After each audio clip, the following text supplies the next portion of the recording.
안녕하세요, 남작입니다. 지난 월요일 중국 화교에 대한 영상을 끝으로 거의 한 일주일 동안 다른 영상을 올리지 못했습니다. 그 일주일 동안 좀 여러가지 좋은 일들도 있고 그래가지고 좀 생각을 하느라 시간을 가졌습니다.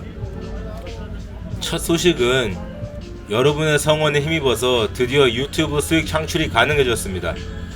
처음 이 채널을 시작할 땐 그냥 여행 영상 위주로 올려가지고 첫 한 달 동안은 구독자가 딱 35명밖에 안 되었거든요. 그런데 이제 우연히 제가 필리핀 이민이라는 썰푸는 영상을 올린 게 바람을 타더니 구독자가 수백 명이 되었었는데요. 그래서 그때부터 작심을 하고 영상을 만들기 시작한 지 2달 조금 안 되어가지고 이렇게 되었네요. 이미 시청시간 4,000시간은 2주일 전에 훨씬 넘겼었는데 구독자가 좀 부족했거든요. 그래서 이제는 모든 영상에 광고가 나오게 됩니다. 여러분 아니었으면 현재 제 채널은 아마 존재하지 않았을 겁니다. 진심으로 감사드립니다. 제가 여러분께 구독, 좋아요 눌러달란 말을 일절 하지 않죠. 그런데 이제 앞으로 제 영상에서 광고가 나오면은 그것만 좀 시청해주시면 감사하겠습니다. 거기서 발생하는 수익이 얼마 되지 않을 것은 저도 알고 있지만 그래도 새로운 영상 만드는데 도움이 조금 될 수도 있겠죠, 언젠가? 네. 두 번째 소식은 제 와이프가 간호대 졸업한 지 7년이 넘었거든요. 그래서 그동안 집에서 전업주부처럼 지냈었는데 작년부터 독학으로 공부를 해가지고 필리핀 간호사 자격증을 한 번에 붙었습니다. 그리고 작년 연말부터는 다시 공부를 해서 미국 간호사 자격증 시험을 최근에 도전을 했거든요. 근데 이게 좀 비용이 솔직하게 들어가서 와이프 본인은 상당한 부담으로 느꼈다고 하더라고요.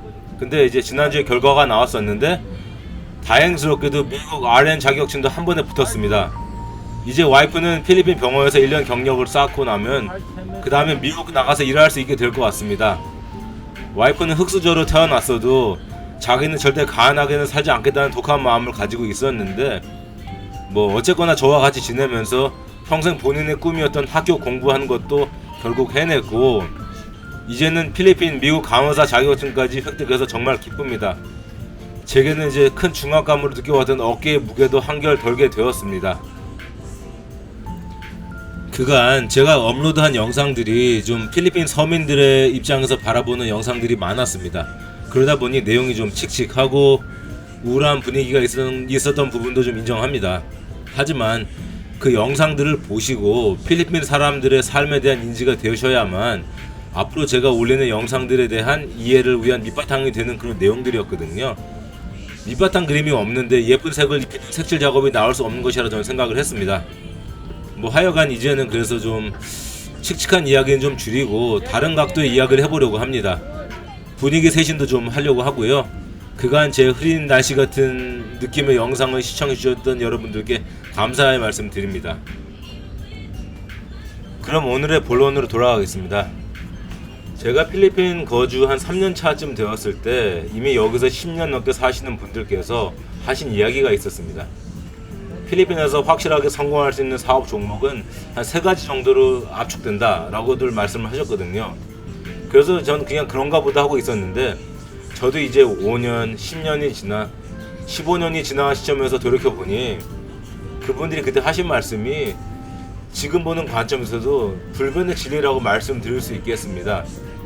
물론 특출난 사업 아이템이 있는 분들이야 이 3가지 종목이 아니더라도 다른 길로 가셔도 성공하기도 하고 그러지만 일반적으로는 이 3가지 항목이 가장 가능성이 높다 보입니다. 그래서 오늘은 이 3가지를 다 커버할 수가 없기 때문에 이 부분에 대한 뼈대를 짚고 이 3가지 중 하나만 예시를 들고 나머지는 다음 시간에 기회가 생길 때 한 부분씩 따로 이야기를 하겠습니다.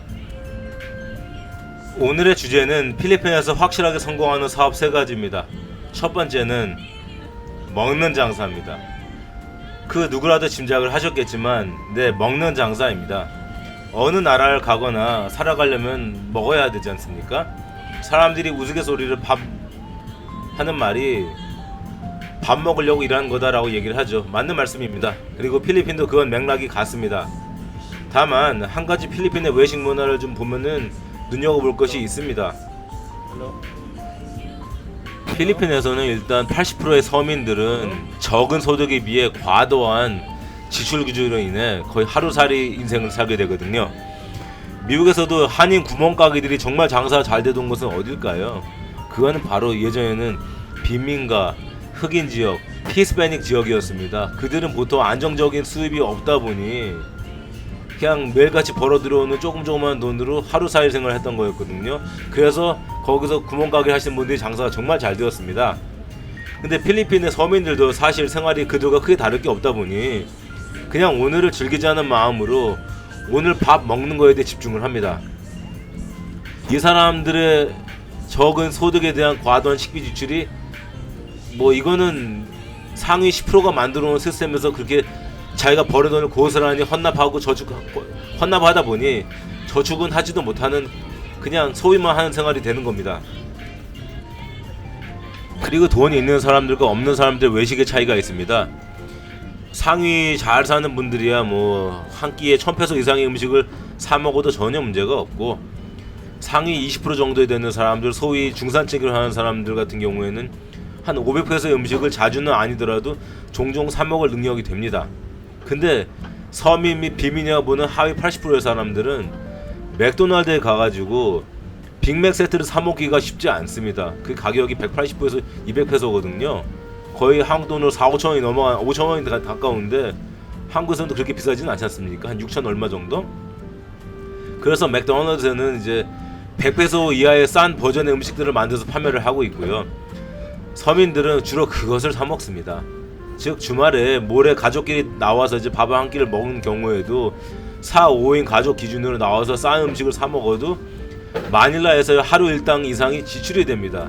그만큼 소득 대비 지출이 커지다 보니 저축을 하지 못하게 되고 꿈이 없게 되는 것이기도 합니다. 그리고 필리핀 사람들은 새로운 것을 좋아합니다. 새로운 종류의 음식, 음료, 디저트 같은 그런 것들이 이제 나오면은 한 번은 맛을 보려고 하는 성향이 매우 강합니다. 하지만 이게 지속적이지는 않습니다. 예를 들어 가지고 얼마 전에도 그랬고, 뭐 한국식 핫도그 장사를 하는 가게들이 새로 생겼는데 그게 처음엔 되게 장사가 잘 되는 것 같이 보여요. 근데 과연 그게 오래 유지가 될까요? 이 사람들의 호기심을 자극하는 일회용 아이템이라서 한 번은 가능하지만 그거 가격이 단가가 싼 것도 아닌데 핫도그 하나 먹으려고 100페소 이상을 쓴다? 그건 사람이 잘 안 합니다. 그리고 요즘 보면은 한국 삼겹살집이 열풍이 불었죠. 그래서 보면은 뭐 삼겹살 라맛, 뭐 삼겹 바보이, 뭐 바보이, 로맨틱 바보이 뭐 등등 여러 가지 프랜차이즈가 나와요. 근데 이게 무조건 다 성공하는 것도 아니고 아무나 하는 거 아닙니다. 겉으로 봤을 때는 꽤 되는 것 같이 보이는데 실제로 정말 회전율이 빠른 몇몇 가게들 제외하고는 필리핀 사람들이 밥을 먹을 때 식사를 오래 하는 습관이 있고, 무슨 뭐 삼겹살집은 한국에서는 보통 이제 같이 소주를 사 마시고 안주를 시켜 먹다 보니까 그게 계속 유지가 되는데 필리핀 사람들은 그러지 못해요. 그러다 보니까 웬간한 회전율이 나오진 않고는 돈 못 법니다. 그냥 빚만 좋은 개살구입니다. 그래서 이거는 아무나 하는 게 사실 아니에요. 저희 회사에서 예전에 한 돈 2억을 투자를 해가지고 한번 이거 제대로 해볼까 하고 알아봤던 찰나에 저희 회사 대표님의 친한 지인분이 이제 그 삼겹살 장사를 하시는데 그분이 극구 반대를 하고 말리시더라고요. 그거 웬간한 규모로 하진 않고서는 돈 벌기 힘들다 그래가지고 저희도 사업 검토만 하다가 포기한 적이 있습니다. 그래서 이 먹는 장사에 대한 이야기는 차후에 기회가 다시 오면은 그때 요식 사업에 대한 이야기를 좀 더 깊게 해볼까 합니다. 두 번째는 임대업입니다. 필리핀에서 시골을 제외한 대도시나 중규모의 도시에는 땅이 모자랍니다. 시골에서는 일자리가 없기 때문에 애들이 크면 보통 마닐라나 같은 대도시나 중도시에 친척이 있으면은 어떻게든 상경하여 발을 비비려고 합니다. 시골 가면은 가게에 취직을 해도 월급 4-5천 페소 주는 업주들이 상당히 많아요. 뭐 시골에도 최저임금제가 있다고는 하지만 실제 그게 지켜질까요? 아닙니다.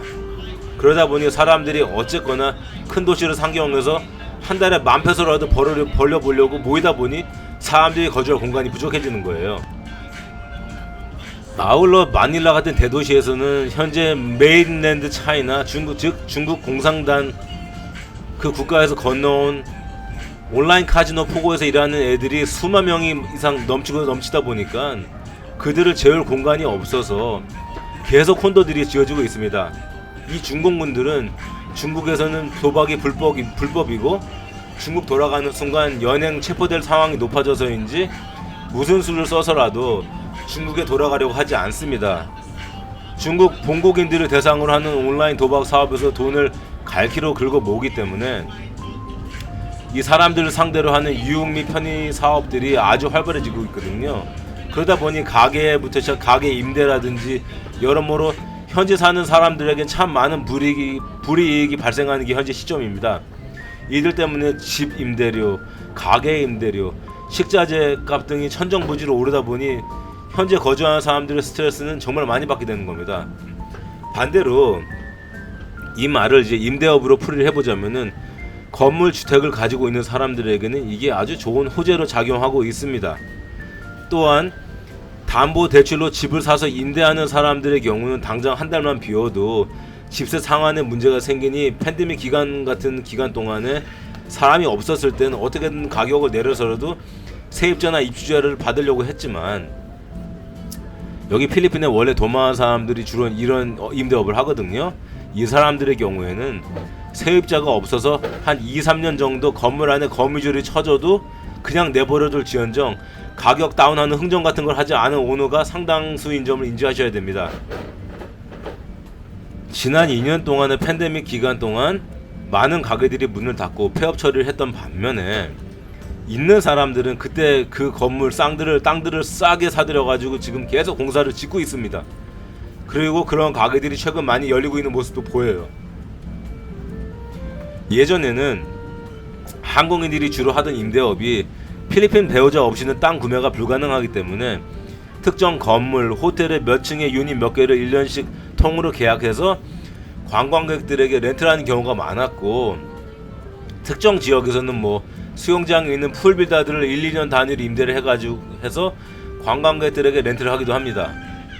필리핀 사람들도 필리핀 현지인들이 좋아할 만한 근처 여행지 같은 곳에는 집 또는 콘도를 구매해가지고 에어비앤비로 임대를 하기도 합니다. 어찌 보면 이 사업이 매일 같이 사업을 하느라 시장 가야 되고 하는 그런 복잡한 일들보다는 손쉽게 할 수 있는 사업이라고 생각하는 부분이 있기도 한 것 같습니다. 그리고 아울러 임대업이라는 게 꼭 건물을 임대하는 것만은 아닙니다. 어떤 사람들은 필리핀의 우버인 그랩에 투자를 해서 수익을 발생시키기도 합니다. 즉 제 집 주변에 필리핀에서 이제 아테네오 대학을 나오고 예전에 해외 인력 송출 사업을 하던 아주마가 하나 있는데 그 사람의 남편은 필리핀 경찰 대령입니다. 근데 그 아주마가 그랩 차를 25대를 한 대 25대 이상 운영한 적이 있어요. 그래서 그 아주머니는 그냥 집에서 놀면서 그걸로 거의 억대 연봉을 벌더라고요. 차 한 대당 자동차 할부금 빼고 뭘 2만 페소씩은 수익이 나오다 보니까 거의 한 달에 50만 페소씩 수익을 내기도 했습니다. 물론 이 아주마도 이제 팬데믹 기간 동안은 사업이 어떻게 되었는지 축소했는지는 제가 얘기를 안 해봐서 모르겠지만 나중에 이것도 제가 기회가 되면은 이 아주마가 소자본으로 어떻게 25대까지 그랩 차를 굴리게 되었는지 그것도 나중에 한번 다뤄보도록 하겠습니다. 그리고 세 번째는 브로커가 되는 겁니다. 필리핀에서는 그나마 자기 시간을 자유롭게 쓰면서 중개, 브로커 역할을 하며 수익을 내는 사람들이 있습니다. 어떤 이는 자동차 중개를 하기도 하고 어떤 이는 콘도 분양 같은 거 업무를 보기도 합니다. 저도 뭐 아직 브로커 역할을 하고 있는 게 하나 있어가지고 1년에 뭐 몇 차례이긴 하지만 작지만 불로소득이 있기도 합니다. 오늘은 머리를 기가 막히게 써서 인력 송출 브로커 역할을 하며 돈을 많이 벌었던 한국 사람 하나의 일화를 소개해드리겠습니다. 이 이야기는 제가 예전에 게임회사 다닐 때 저랑 같이 일하던 제 동생이 있었는데 그 동생도 필리핀에서 라살 대학교 공부를 했거든요. 근데 그 동생의 친한 형 하나가 돈을 벌었던 이야기를 저한테 해주더라고요.